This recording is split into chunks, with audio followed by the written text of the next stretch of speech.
Hey everyone. So, as some of you know, Spider Man is my all time favorite superhero. We really need to talk about this film, what went wrong, what went right, the good, the bad, and where it is all going to go from here.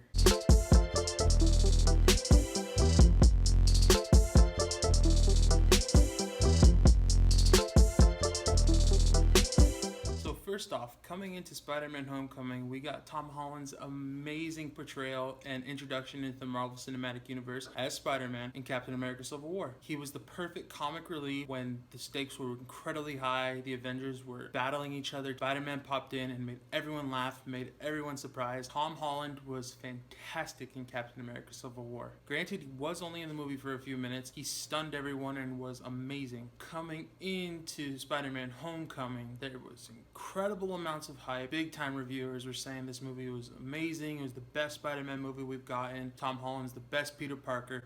He's the best Spider-Man. The suit's the best. All of this praising blah blah blah blah blah blah. I am a Spider-Man fanboy, I'll admit it. I love almost every Spider-Man film. I find enjoyable things in Spider-Man 3. I find enjoyable things in Amazing Spider-Man 2. This movie had minimal enjoyable parts for a fan of Spider-Man. I feel that the marketing campaign that Marvel and Sony, whoever was in charge of this, ruined the entire film for lots of us. If you watched every single trailer, which I believe there was 3 Spider-Man Homecoming trailers, multiple TV spots, you saw 80% of this movie. We saw all the big action scenes. Granted, we didn't see every single shot. We saw every set piece, every character. We saw most of the laughs, even though there really weren't many laughs. People are already saying this is the funniest MCU movie to date. Bullshit. Guardians of the Galaxy 1 is the funniest movie in the MCU still. Guardians of the Galaxy 2 is up there as well. This movie, I didn't find it very funny. There were many people who tried really hard to make me laugh.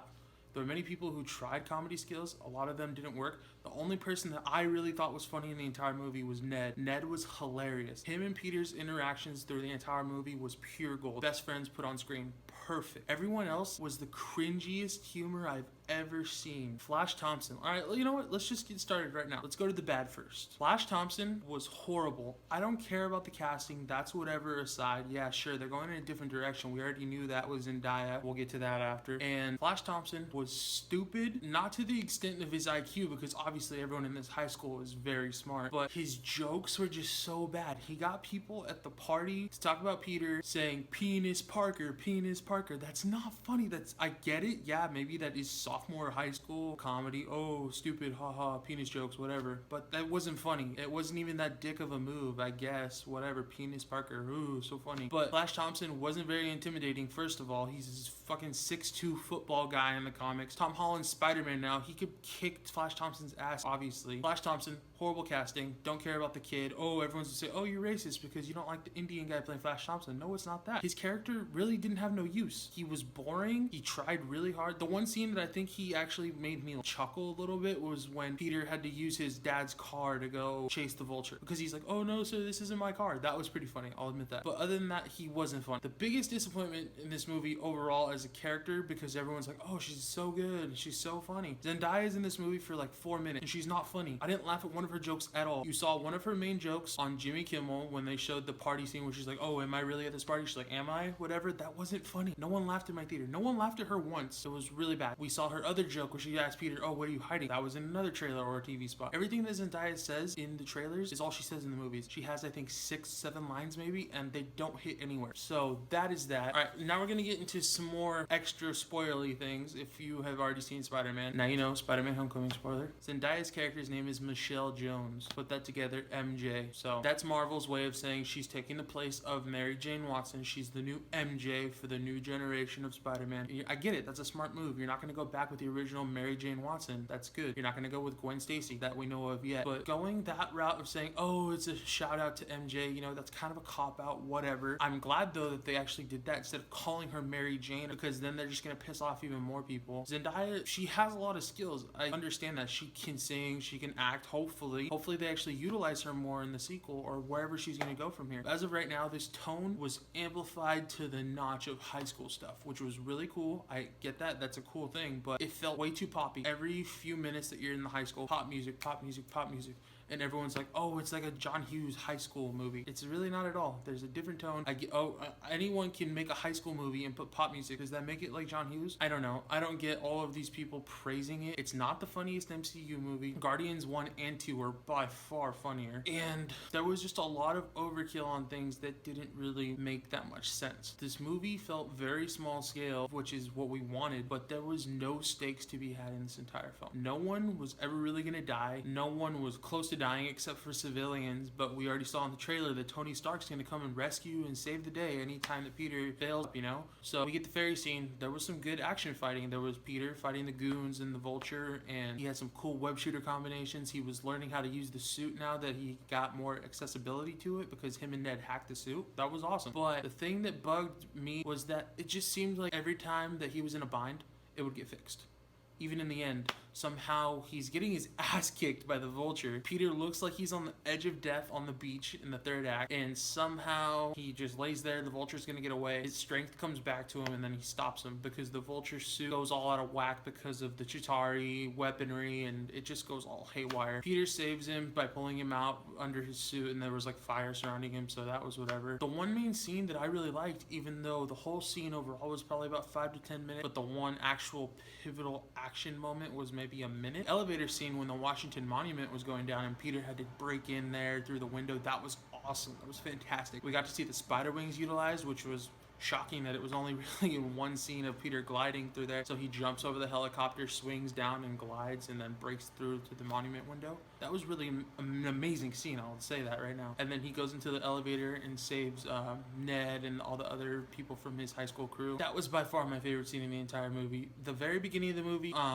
was really interesting to say the least. It opened up with what we saw from the TV spot. We saw Peter shooting videos from Civil War. We saw him shooting behind the scenes stuff just so he could have like a daily vlog for himself of getting the Spider-Man suit, going to Berlin during Captain America Civil War. There was just cool interaction between him and Happy, aka Jon Favreau, and Tony Stark at the very end, which leads us into Homecoming right at the end of the movie when they're talking after Civil War. There was a lot of cool little things like that, but it was annoying that the shot, I understand that you're trying to show how a camera shoots. Peter has a crappy camera, I'm guessing, because the quality was very low on the shots of his little behind the scene, and the way that they squared off the cropping on the camera. I get it. You're trying to make it look like a video camera shot, but it looked really bad in the theater. All of the shots were extremely dark, as well as the quality was just really crap. Now to the really big action scenes when we get the first Spider-Man versus Vulture showdown. The Vulture snatches Peter away from the goons as he's trying to chase them to get the weapons, and they're up in the sky. It's just nonsense of CGI just fighting like this. It's super dark because almost every big battle scene in this movie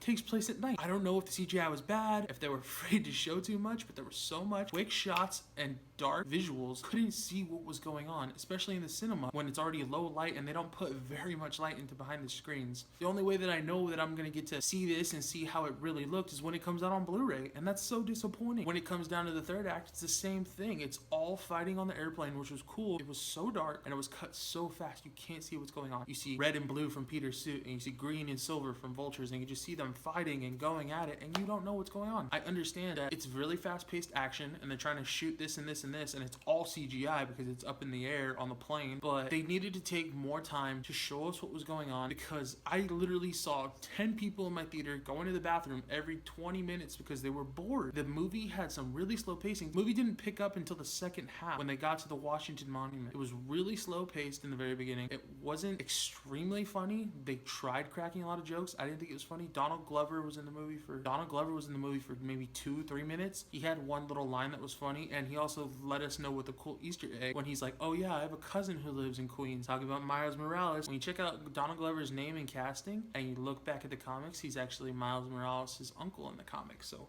technically Miles Morales is canon in MCU now? I guess we're gonna have to see. But yeah, overall, as a huge Spider-Man fan, I have a Spider-Man tattoo on my arm, dude. This is no joke. I love Spider-Man. I love Tobey Maguire's portrayal. I loved Andrew Garfield's portrayal. I really enjoyed Tom Holland a lot. I just think the movie was directed not that well. The shots were very disappointing on some things. I was disappointed that in The Amazing Spider-Man 1, there was more cool POV shots of Spider-Man actually swinging and going here and there. The technology now advancing another 7 years since that movie came out, I thought we would have gotten at least 1 or 2 POV shots of Peter swinging or jumping or gliding. We didn't get any. And even then, the CGI was subpar in a lot of things. I've also heard a lot of people talking about how the suit was an overkill. Yeah, I get that. There was a lot of web shooter combinations, 500 and whatever number. Peter names his suit Karen. That was funny and random. Yeah, I just thought there was a lot that Tony just made the suit for Peter, which isn't from the comics at all. Whatever, we already know Marvel doesn't have to do everything strictly the comics as they do in the movies, which is okay. But, you know, we all know Spider-Man is making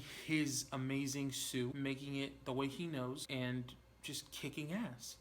Peter is still a high school kid. I understand he's not the 27-year-old Spider-Man that we get later on who knows what he's doing and kicks a bunch of ass. He's still learning. We got that. But to have it where the suit that he is supposed to be in and be working as Spider-Man, he doesn't know how to use half of it. That's pretty stupid. Why not have Tony have a refresher course to help him out or something? He made the suit for him, give him a manual. Duh. Overall, at the end of the day, this felt out of place in the MCU. The only reason that it felt that it was in the MCU was because of Tony Stark and the other little main characters here and there that they added in. I didn't think the Easter eggs were really that amazing. There was one at the end that I didn't catch right away until I checked out later, but the goon that Michael Keaton's Vulture talks to in prison has a scorpion tattoo on his neck, so maybe we're getting the Scorpion or the Sinister Six in the sequel to this. So I definitely think there was a lot of cool things in this movie. Peter Parker and Ned were awesome together. Their chemistry was off the charts. I could totally see how they're already like best friends in real life, because I think that they are. As far as other things go, I just think there's a lot of work that needs to be done. Every other character besides Peter and Ned felt dumbed down and useless, like they were just there for the sake of being there. Aunt May wasn't